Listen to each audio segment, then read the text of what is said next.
The last transmission from Paradise Ambassador Kalara floated in the crystal-clear waters of her meditation chamber, her luminescent skin pulsing with distress patterns that would have been beautiful under any other circumstances. Through the transparent walls of her underwater office, she could see the dying coral gardens of Serenitas Prime, their once vibrant colors fading to a sickly gray. The ocean itself seemed to be losing its life force, and she knew why. The Void Hunters had found them. 3 months ago, the first reports had come from the outer colonies.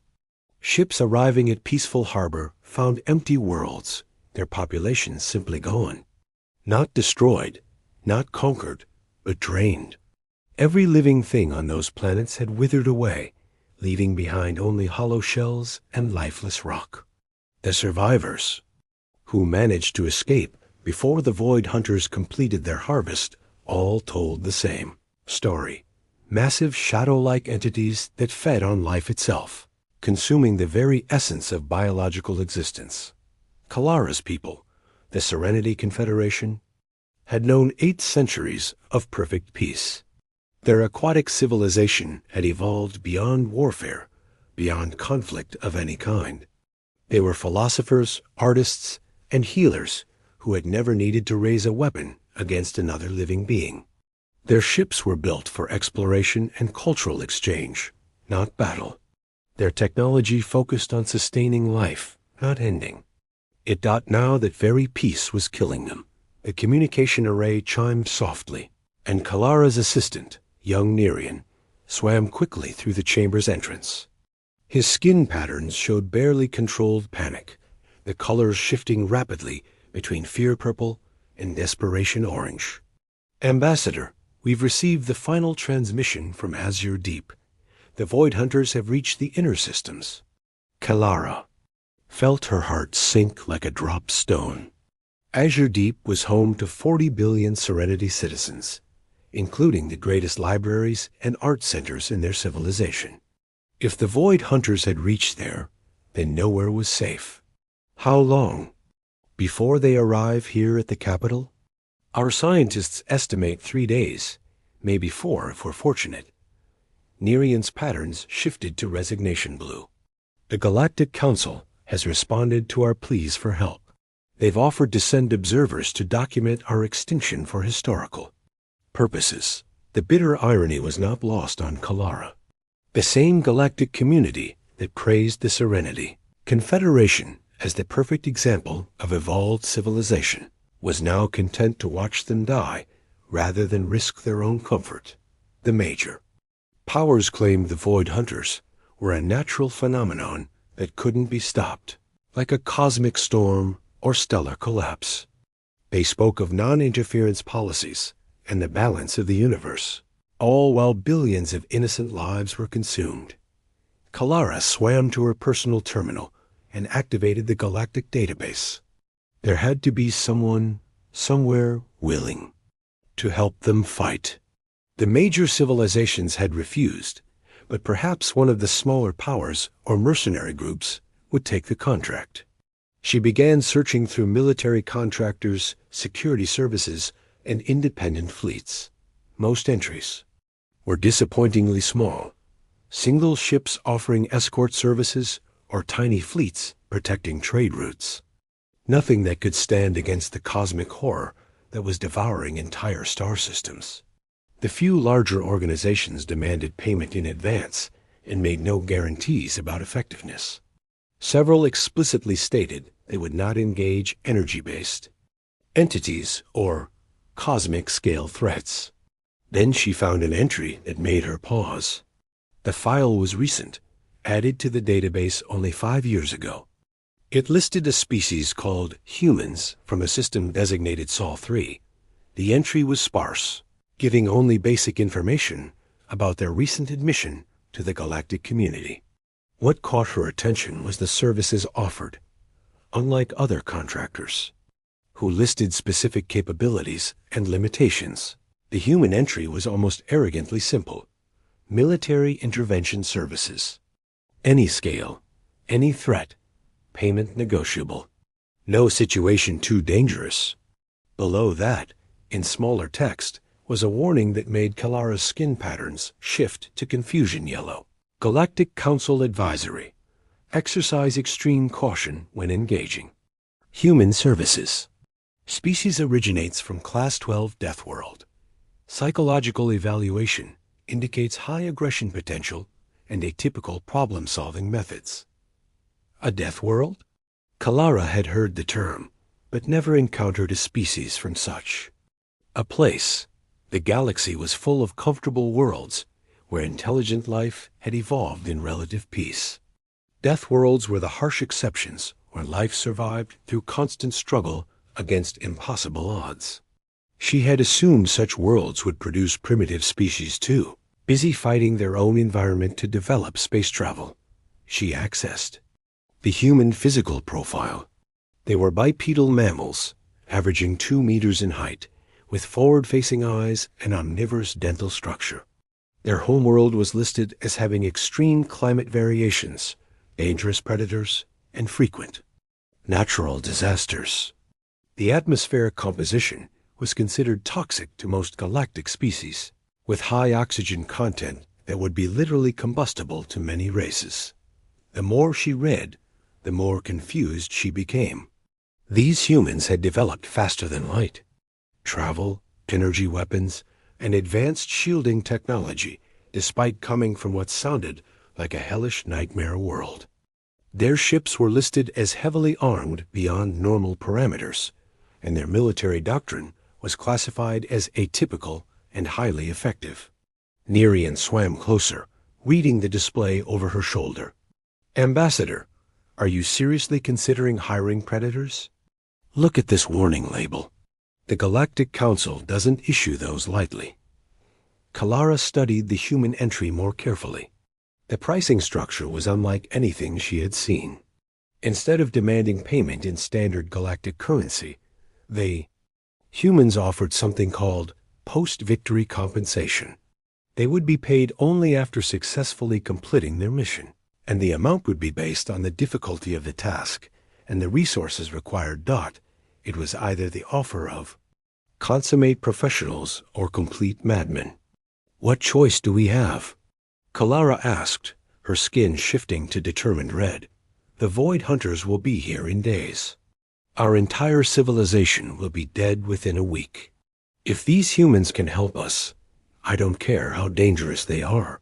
She composed a message following standard diplomatic protocols, explaining their situation and the threat they faced.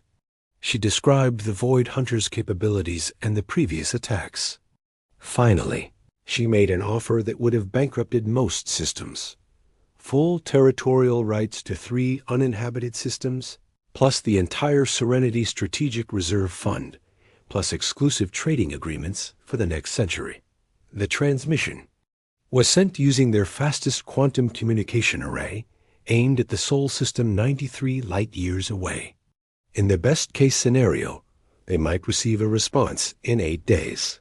By then, her entire species would likely be extinct. 2 hours. Later, the communication array activated. Kalara stared at the terminal in disbelief.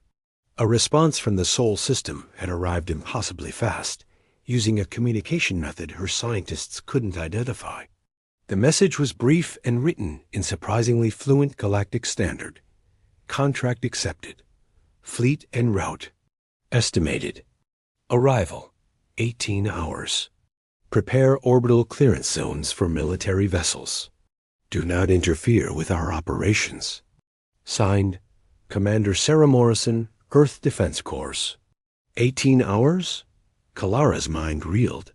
Even using the fastest drives known to galactic science, the journey from Sol to Serenitas should take at least 6 days. Either these humans had technology far beyond what their database entry suggested, or they had been much closer to Serenity space than anyone realized. Nerian skin patterns cycled through several colors before settling on worried green. "Ambassador, this is happening very fast. Perhaps we should contact the Galactic Council and inform them of our decision." The Galactic Council has made their position clear. Kalara replied coldly. They're willing to watch us die, rather than risk helping us live. If these humans can save us, then they're welcome in Serenity space. The next 18 hours passed. Like a nightmare. Long-range sensors detected the Void Hunter fleet approaching from the outer system, their massive forms blotting out stars as they moved. The shadow ships were unlike anything in conventional space travel, seeming to exist partially in normal space and partially in some other dimension, where they fed on life energy itself, at the same time. Sensors began picking up strange readings from the opposite direction. Ships were approaching fast, but their energy signatures were unlike anything in the galactic database. The power readings were enormous, suggesting vessels much larger than standard fleet configurations. Kalara stood in the orbital command center, watching both sensor displays with growing anxiety. The Void Hunters would reach Serenitas Prime in 6 hours. The humans were still 3 hours away. If their timing was wrong, if the humans arrived too late or were unable to stop the cosmic predators, then her last desperate gamble would have failed. The first sign that something unusual was happening came when the Void Hunter advanced scouts simply vanished from the sensor screens. 3 massive shadow ships that had been moving steadily toward the inner system were suddenly gone, as if they had never existed. Sensor malfunction? Nerian asked hopefully. Before Kalara could answer, the communication array activated. Anew. Voice spoke in accented galactic standard. Serenity Command, this is U.E.S. Retribution. We have engaged forward elements of the hostile force. 3 enemy scouts eliminated. Main fleet is advancing to intercept remaining hostiles. The voice belonged to a human female, speaking with the kind of calm professionalism that suggested she was used to delivering such reports. But what struck Kalara was the casual way she mentioned eliminating the Void Hunters. These were cosmic entities that had devoured entire civilizations, and this human spoke of destroying them like they were routine obstacles. This is Ambassador Kalara of the Serenity Confederation, she replied. We are grateful for your assistance. Commander Morrison, what is your tactical assessment? Targets are large but primitive. Energy-based biology with no apparent technological augmentation. We count 47 primary vessels and approximately 200 support craft. Standard elimination protocols will be sufficient. Standard elimination protocols? Kalara felt a chill that had nothing to do with the water around her. What kind of species developed standard protocols for eliminating cosmic horrors? On the main display, new contacts appeared as the human fleet dropped out of whatever impossible drive system had brought them across the galaxy in less than a day. Kalara's skin patterns shifted to shock white as she saw the size of the response.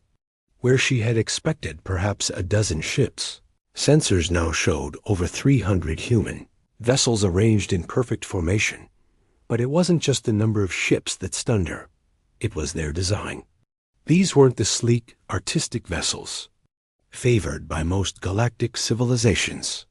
Human ships were angular, brutal-looking things covered in armor plating and weapon arrays. They looked like they had been built for no purpose other than destroying whatever got in their way. Commander Morrison, Kalara transmitted, your fleet is ... much larger than we expected. 47 enemy vessels required a proportional response, Morrison replied matter-of-factly. We don't believe in fair fights, Ambassador.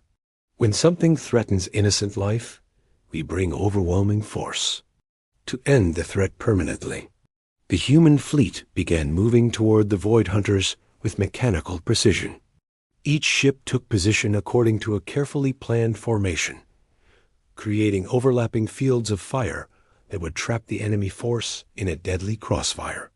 The coordination was flawless, suggesting these crews had trained together extensively. As the two fleets closed distance, Kalara got her first clear look at the Void Hunters through long-range sensors. They were even more terrifying than their reports had suggested. Massive shadow forms It seemed to bend space around them. Tentacles of pure darkness reaching out to drain energy from nearby stars. They moved through space like living nightmares, their very presence causing instrument readings to fluctuate wildly. The lead Void Hunter, a creature the size of a small moon, began broadcasting on multiple frequencies. The transmission was not words but pure emotion, hunger, ancient malevolence, and the absolute confidence of a predator that had never encountered anything capable of challenging it. The psychic pressure was so intense that several Serenity technicians collapsed at their stations. Commander Morrison's response was immediate and devastating. The human fleet opened fire at maximum range using weapons that defied explanation. Instead of energy beams or projectile weapons, they deployed something that caused the Void Hunters to simply stop existing.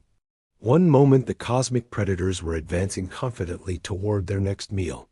The next moment they were gone, erased from reality by technology that operated beyond conventional physics. The largest Void Hunter, the one that had been broadcasting its hunger across the system, lasted perhaps 3 seconds longer than its smaller companions. When the human weapons focused on it, the creature's final transmission was not hunger or malevolence, but something Kalara had never expected to sense from such a being: fear. Then it too was gone, leaving only empty space where moments before a cosmic horror had existed. The entire engagement lasted less than 10 minutes.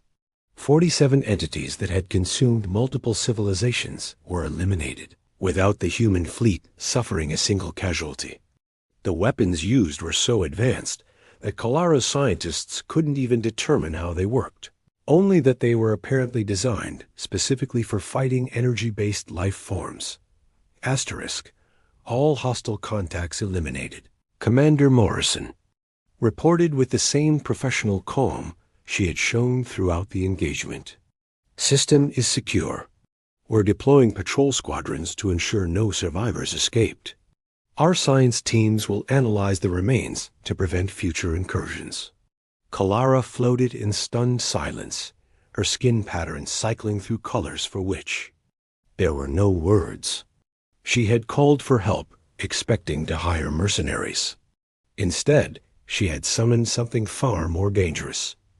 A species that had apparently evolved to hunt the hunters, to prey upon predators so efficiently that cosmic horrors became routine obstacles to be eliminated. Commander Morrison, she finally managed to say, "We are in your debt. Your people have saved our entire civilization." "Just doing our job, Ambassador," Morrison replied. "The galaxy is full of things that think they can prey on innocent life. They're usually wrong about that. We'll maintain a presence in your system for the next few months, just to make sure nothing else tries to follow up on this incursion." As Kalara watched the human fleet take up defensive positions around Serenatus Prime, she felt a complex mixture of gratitude and apprehension. Yes, her people were safe. The Void Hunters were gone, eliminated so thoroughly that they might never have existed. But she was beginning to understand why the Galactic Council had placed warning labels on human services. She had called for protectors and received apex predators. The question now was whether the cure would prove more dangerous than the disease. Asterisk. Death comes for the harvesters. 3 weeks after the elimination of the Void Hunter incursion at Serenatus Prime, Admiral Larkus Chun stood on the observation deck of the UES Nemesis, studying the tactical display with the satisfaction of a hunter who had cornered dangerous prey. His fleet hung in space at the edge of the Harvester Nebula, where intelligence reports indicated the largest concentration of Void Hunters in known space. The operation to save the Serenity Confederation had been more than a rescue mission. It had been reconnaissance. Human science teams had analyzed the remains of the eliminated Void Hunters, learning more about these cosmic parasites in 3 weeks than the galaxy had discovered in centuries of terror. What they found was both fascinating and horrifying. The Void Hunters were not simply predators. They were fragments of something much larger, much older, and infinitely more dangerous. The entities that had attacked Serenity space were merely scouts and harvesters, extensions of a vast collective consciousness that had been feeding on galactic life for millions of years. The true Void Hunters existed in a parallel dimension, sending their extensions into normal space to drain energy that was then fed back to the primary entity. Most disturbing of all, the collective was learning. Each harvested civilization provided it with new knowledge, new capabilities, new understanding of how to hunt more efficiently. The attacks on peaceful worlds were not random feeding. They were intelligence-gathering operations designed to map the galaxy's defenses and identify the most vulnerable targets. Admiral Captain Elena Volkov approached from the communications station, her expression grim. "We've received confirmation from the reconnaissance drones. The reports were accurate." Chun turned to study the long-range sensor data that his science officer was projecting on the main display. Deep within the Harvester Nebula, where gas clouds and stellar debris provided perfect concealment, sensors had detected the impossible, a structure that existed partially in normal space and partially in whatever parallel dimension the void hunters called home. The Nexus, as human scientists had designated it, was larger than most space stations and appeared to be both a nursery and a command center for the Void Hunter Collective. Thousands of the shadow entities moved in and out of the structure, carrying the life energy they had harvested from across the galaxy back to feed something that defied comprehension. "Size estimates?" Chun asked. "Conservative estimate puts the central entity at approximately 50 kilometers in diameter," Volkov replied. "Power readings suggest it's been accumulating energy for geological timescales. Sir, this thing has been feeding on civilizations since before humans developed agriculture." Chun nodded grimly. The intelligence briefings had prepared him for this possibility. Earth's xenobiologists believed the entity was ancient beyond measure, possibly one of the first forms of life to achieve consciousness in the galaxy. Over millions of years, it had grown from a simple energy-feeding organism into a cosmic-scale intelligence that viewed all other life as nothing more than food. Threat assessment from Science Division? If left unchecked, the entity will eventually consume all biological life in the galaxy, Volkov said flatly. Current expansion rate suggests total galactic sterilization within 10,000 years. Possibly sooner if it continues to learn and adapt. 10,000 years. To most species, that would seem like an unimaginably distant threat, something for future generations to worry about. Humans, who had evolved on a world where the wrong decision could mean extinction within a single generation, took a different view. A threat to humanity's long-term survival was a threat that needed to be eliminated immediately. "Signal the fleet," Chun ordered. "All ships to battle stations. We're going hunting." The human response force that assembled in the void, beyond the Harvester Nebula was unlike anything the galaxy had ever seen. 500 ships arranged in perfect formation, their angular hulls bristling with weapons designed to fight enemies that shouldn't exist. At the center of the formation, the massive dreadnoughts carried experimental weapons that pushed the boundaries of physics itself. Chun had spent his entire career preparing for threats like this. Humanity had learned early in their spacefaring history that the galaxy was full of things that wanted to kill them. Pirates, hostile aliens, cosmic phenomena, ancient artifacts with malevolent intelligence. Earth's military had developed doctrine and technology to handle them all. But the Void Hunters represented something new, an enemy that existed partially outside normal reality. Fighting such beings required new tactics, new weapons, and a willingness to take risks that would terrify most civilized species. Fortunately, humans had never been accused of being overly civilized. "All ships report ready, Admiral," Volkov announced. "Dimensional breach weapons are charged and locked onto target coordinates." Marine assault teams are standing by for boarding operations. Chun almost smiled at that last part. Only humans would consider boarding an entity that existed in multiple dimensions simultaneously. But the science teams had been clear. To permanently eliminate the Void Hunter Collective, they needed to destroy it from within its own dimensional pocket. That meant sending soldiers into what amounted to an alien hell to fight creatures made of living nightmare. Begin the operation, Chun ordered. The human fleet moved into the Harvester Nebula like a school of predators entering hunting grounds. The first phase involved establishing a perimeter and eliminating the outer defenses. Void Hunter sentries, creatures the size of frigates that patrolled the nebula's edges, found themselves facing weapons specifically designed to disrupt energy-based life forms. The engagement was one-sided. Human ships fired quantum disruption torpedoes that tore apart the molecular bonds holding the energy beings together. The Void Hunter sentries, accustomed to feeding on helpless prey, had no defenses against technology that could literally unravel their existence. Within minutes, the outer perimeter was clear, but Chun knew the real battle hadn't begun yet. The Void Hunter Collective had been monitoring the engagement, learning from each destroyed sentry.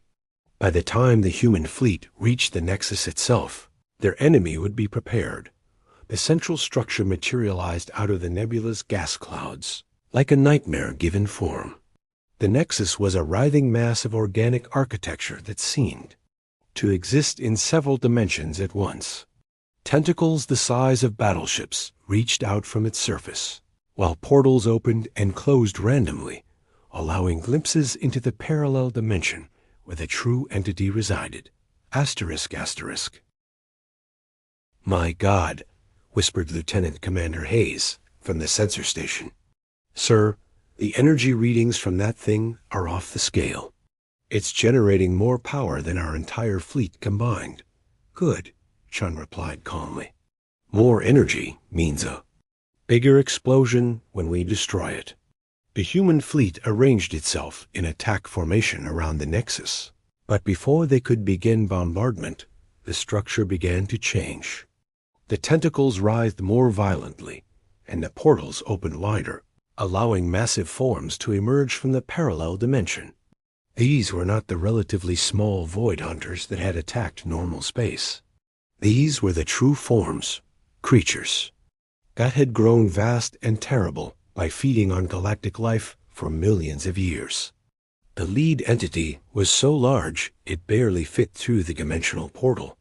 As it emerged into normal space, stars began to dim as it unconsciously drained energy from light itself. When it spoke, the communication was not transmitted through normal means, but seemed to appear directly in the minds of every human in the fleet. What are you, small ones, that dare to hunt the eternal hunger? The psychic pressure was enormous, causing several crew members to collapse. But Admiral Chun, who had spent years training to resist alien mental influence, responded with characteristic human stubbornness. We're the species that's about to make you extinct, he said aloud, knowing the entity would sense his thoughts.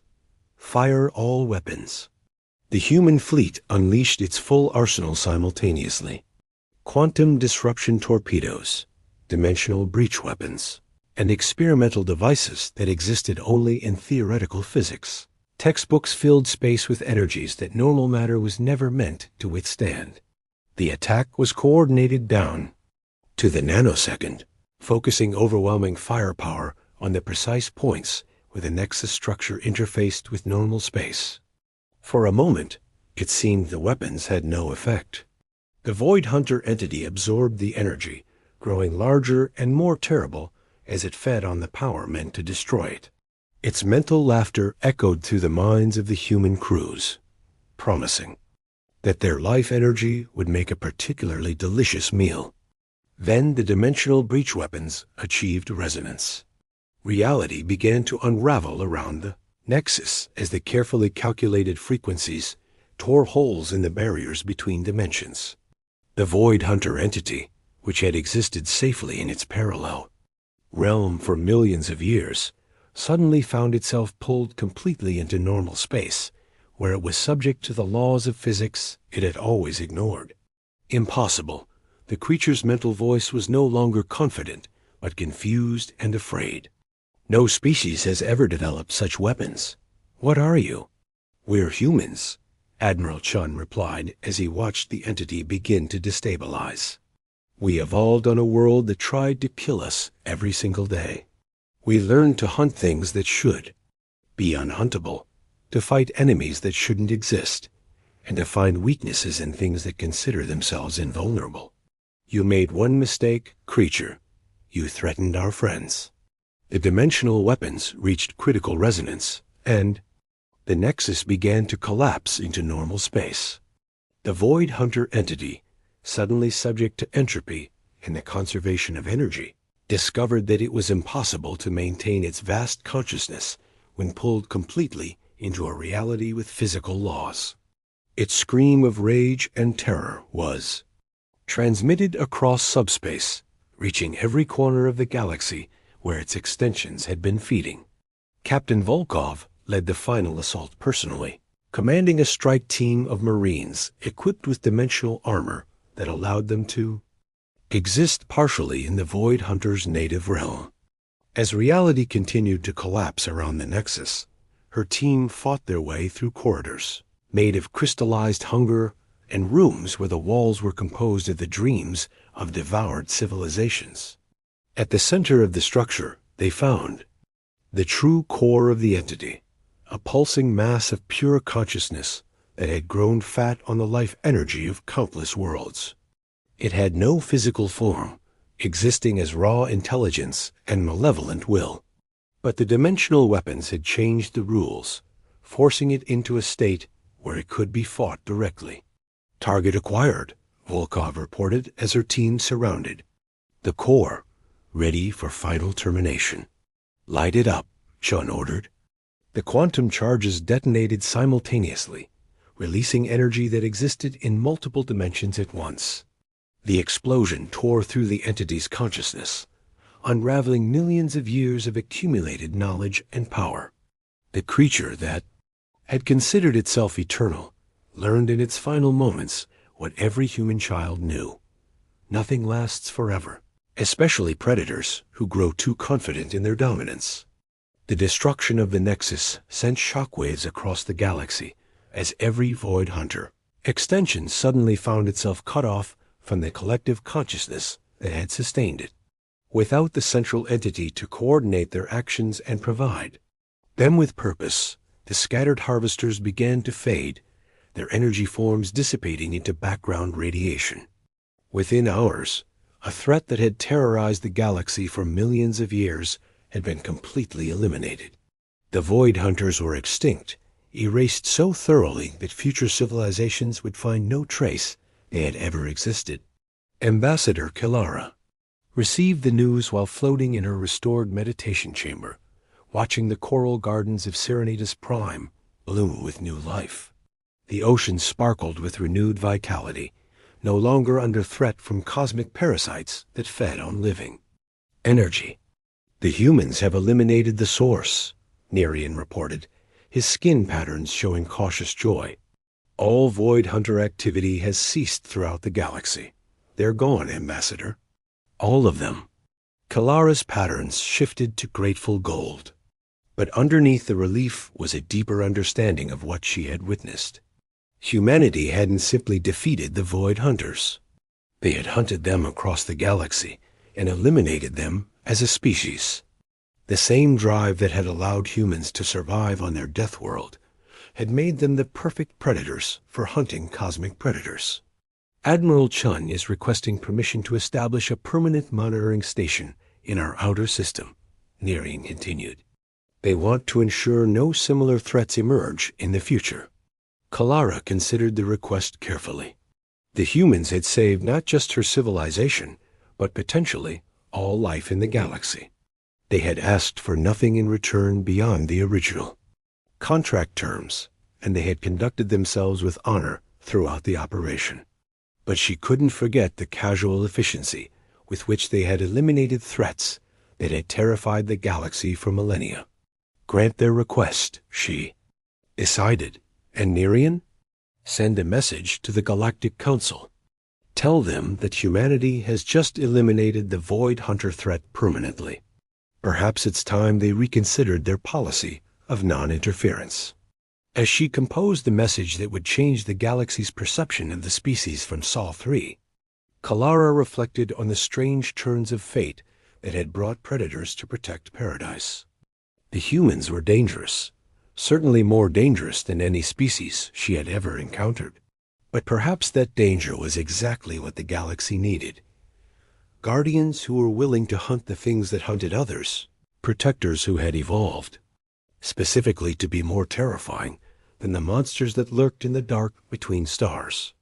The galaxy was safer now, protected by apex predators who had chosen to use their lethal capabilities in service of life rather than death. Kalara just hoped that choice would prove permanent, because she had seen what happened when humans decided. Something needed to be eliminated. It stopped existing, quickly and completely, with no chance of return. Asterisk.